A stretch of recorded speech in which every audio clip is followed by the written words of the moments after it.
It's difficult to think of one key moment because there have been a lot of moments, and I think knowledge is built over time.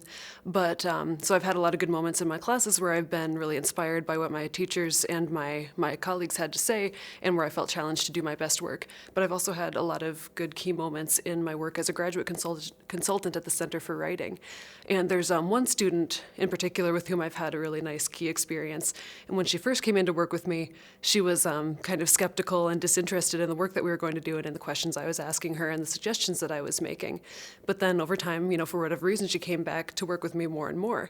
And over time, she became a lot more confident in her abilities and more interested in the work that she was doing. And during our last session in particular, I was really inspired by the work that she was doing because she had become more interested in deepening her thesis and presenting a more bold and complex idea. And so she came in and she said she wanted to work on her thesis statement. And her thesis statement as it stood was that, okay, in this poem, there are themes of brokenness and identity, but she was keeping those ideas very separate. And so we were talking, and over time I started to ask her if she thought there were connections between brokenness and identity, and at first she said no. But then over time she started looking at the poem differently and finding a new word or a new phrase or, a concept that she had been reading very literally, but that she thought now she could read more abstractly.